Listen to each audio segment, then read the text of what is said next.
The problem, 1 billion people still unconnected.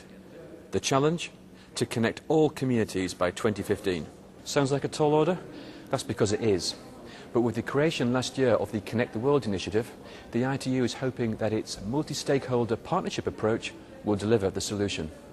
Here at the World Telecommunication Development Conference in Doha, a panel of Connect the World partners from governments, organisations, the private sector and the civil society gathered to discuss the challenges ahead and the best ways to implement solutions.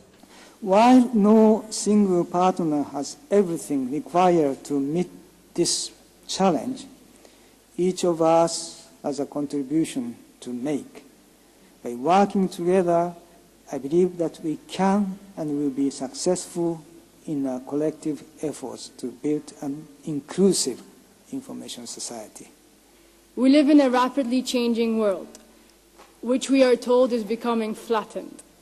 As new networks of communication are being established, indeed, information technology has allowed for revolutionary connectivity, which has the potential to achieve the utopian global village, based on diversity and equality. Yet so far, this is not how the story is unfolding. Instead, technology is generating a digital divide and spiraling inequities between North and South, and a nation's access to technology determines the strength of its economy. The governments have a role to play because we'd like to accelerate, the growth of connectivity. And in order to do that, the governments have to identify those market gaps where it is necessary to provide catalytic incentives or subsidies. And I will emphasize that these have to be catalytic because the government should not take over from the private sector, but should intervene only to the extent that they need to manage the transition effectively and encourage the private sector to go to the areas where today it may not appear to be economically attractive. We want to bridge the gap between the body of knowledge of the Egyptian layperson, the body of knowledge available, and the body of knowledge he or she should have. This is what we call it epistemic curiosity.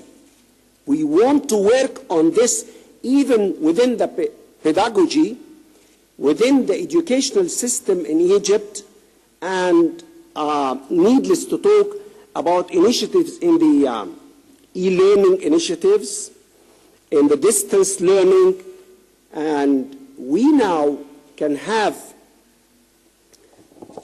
over the infrastructure, we can have now different layers of the society who are after knowing, who are after the why and how, rather than the what and when. In addition to the purpose of entertainment, I am talking about the value added for acquiring data, information, knowledge, and wisdom if need be. Thank you very much.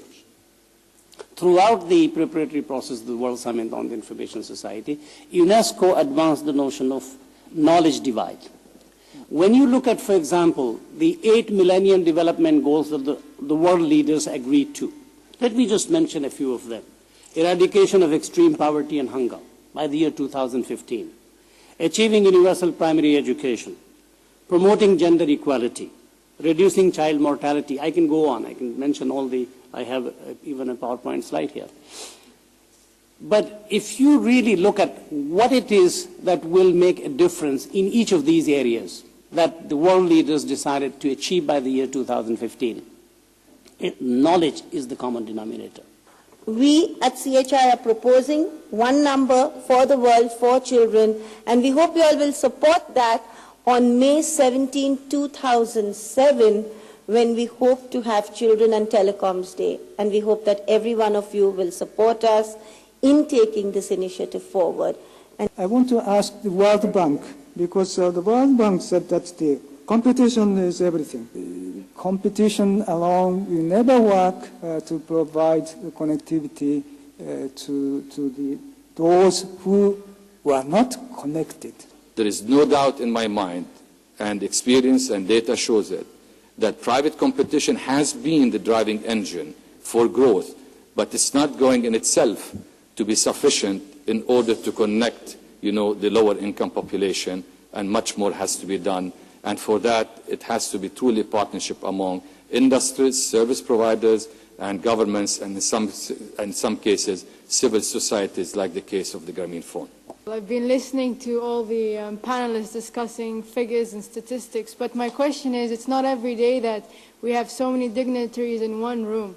What is our plan of action? We know that we want to connect the world, but what is the plan and responsibilities? We all have the same goal, and how do we prevent duplicating our efforts? How do we, share the responsibilities to reach the ultimate goal of 2015? And that, of course, is the question that every one of us wants answered.